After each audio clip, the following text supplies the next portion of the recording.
Perbandingan 50% itu antara pakan alternatif dan juga pakan pabrikan itu sangat bagus dan sangat ideal menurut kami. Kenapa? Karena dengan perbandingan 50% banding 50% itu nanti kita akan bisa mendapatkan hasil yang maksimal tetapi dengan biaya pakan yang sangat minimal.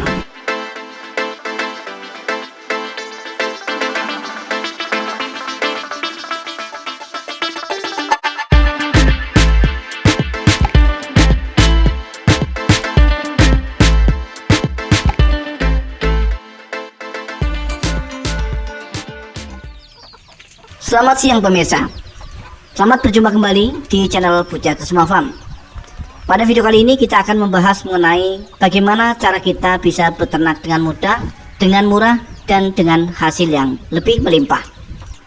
Jika kita mengarah kepada keuntungan, maka tentu saja seorang peternak akan bisa mendapatkan keuntungan dari usaha ternaknya ketika mereka bisa melalui atau melewati masa-masa tersulit dalam beternak ayam. Dan menurut kami, masa-masa tersulit dalam beternak ayam adalah pada musim virus masuk ke kandang. Kami yakin 90% dari peternak kita tentu saja pernah mengalami masa-masa virus. Namun teman-teman tidak perlu khawatir, karena banyak jalan menuju Roma, banyak cara untuk kita menangkal atau mengantisipasi masuknya virus ke kandang. Yaitu dengan cara seperti apa? Dengan cara kita selalu memberikan antibiotik pada ayam-ayam kita agar nanti kebal terhadap penyakit. Meskipun virus masuk, kemungkinan besar hanya menyerang ayam-ayam tetangga saja, namun ayam kita insya Allah akan selamat. Mengenai antibiotik seperti apa yang bisa kita berikan pada ayam-ayam kita, insya Allah nanti kita akan review pada video kita selanjutnya. Karena tema yang akan kita bahas kali ini adalah cara termudah untuk kita beternak dengan pakan yang murah. Tentu saja kita akan membahas tentang ini. Faktor utama atau faktor paling prioritas dalam beternak ayam kampung agar bisa mendapatkan keuntungan adalah di pakan. Ketika kita sudah paham tentang jenis pakan apa yang cocok untuk ayam-ayam kita, cepat bertelur, cepat besar, dan cepat menghasilkan, tentu saja kita pasti akan lancar beternak. Karena dalam beternak ada dua sistem, yaitu pembesaran dan pembibitan. Maka tentu saja dari jenis pakan yang kita berikan juga akan berbeda. Jangan sampai nanti teman-teman terbalik, yang seharusnya untuk pembibitan kita berikan pada pembesaran, nanti tidak akan pernah nyambung. Maka tak jarang jika teman-teman pernah mengalami indukan ayamnya tidak kunjung bertelur karena mungkin salah jenis pakan yang kita berikan pada mereka. Yang seharusnya untuk indukan kita berikan sentrat petelur, kemudian justru malah kita kasih sentrat untuk pedaging. Karena kita membahas mengenai cara termudah dan termurah dalam beternak, maka tentu saja di sini kita akan membahas tentang racikan pakan yang cocok untuk pembesaran dan juga cocok untuk pembibitan dengan biaya yang murah tapi hasilnya mewah. Artinya ayam-ayam kita tetap gemuk jika untuk pembesaran dan tetap produksi jika untuk pembibitan. Karena di sini kita akan gunakan 3 bahan. Yang pertama yaitu dari jenis dedak padi. Kenapa kita mengambil dari jenis dedak padi? Karena selain mudah didapat, harganya sangat murah dan terjangkau, namun nutrisinya juga cukup bagus untuk pertumbuhan ayam-ayam kita. Maka bukan sebuah rahasia lagi jika peternak rata-rata menggunakan pakan alternatif dari jenis dedak padi. Tidak memanfaatkan bukan berarti malas, tapi terkadang mereka tidak tahu bahwa banyak sekali sumber daya alam yang bisa kita manfaatkan untuk pakan ternak ayam kampung kita, termasuk yang kita lihat di depan layar kaca kita ini. Jadi untuk jenis pakan alternatif yang kedua bisa kita ambil dari jenis daun ubi atau daun singkong.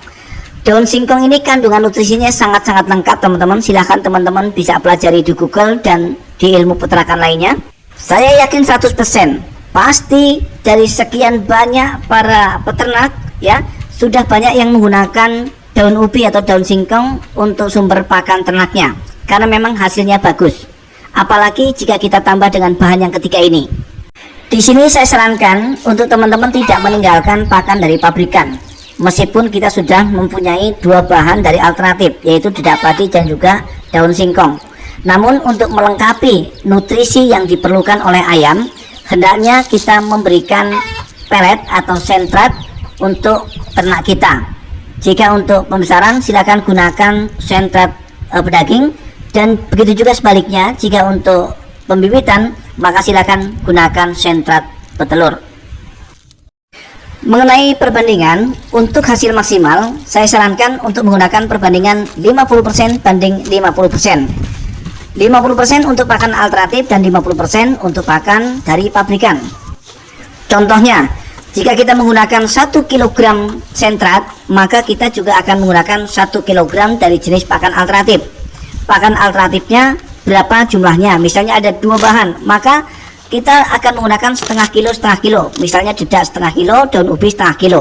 Sebagai tambahan, untuk hasil yang lebih bagus, sebaiknya teman-teman rebus terlebih dahulu daun ubi ini atau daun singkong ini, supaya nanti bisa dikonsumsi lebih aman dan bisa menghasilkan hasil yang lebih maksimal. Baik teman-teman, sepertinya waktunya sudah habis, tidak terlalu lama toh waktunya, cukup 6 menit saja, lebih sedikit, karena kami akan membiasakan untuk selalu membuat video berdurasi yang tidak usah panjang-panjang, tetapi poin pembahasannya cukup mudah untuk dimengerti, dipahami oleh teman-teman, sehingga nanti bisa teman-teman terapkan di peternakan teman-teman di rumah. Mudah-mudahan video kali ini adalah video yang bisa menginspirasi serta bermanfaat. Jangan lupa untuk teman-teman klik tombol subscribe bagi teman-teman yang memang baru bergabung serta baru menemukan channel ini. Jangan lupa untuk klik tombol like serta komennya juga, lalu sempurnakan dengan klik tombol lonceng notifikasinya. Tujuannya agar teman-teman nantinya bisa menerima notifikasi video-video terbaru dari channel Puja Kusuma Farm. Mudah-mudahan subscribe dari kalian semua bisa menghantarkan kami, bisa membantu serta menyemangati kami untuk selalu berbagi kebaikan dengan cara membuat video. Akhirnya kami dari Puja Kusuma Farm mohon diri, mohon maaf atas segala kekurangan. Assalamualaikum warahmatullahi wabarakatuh. Salam sejahtera dan salam bahagia untuk kita semua.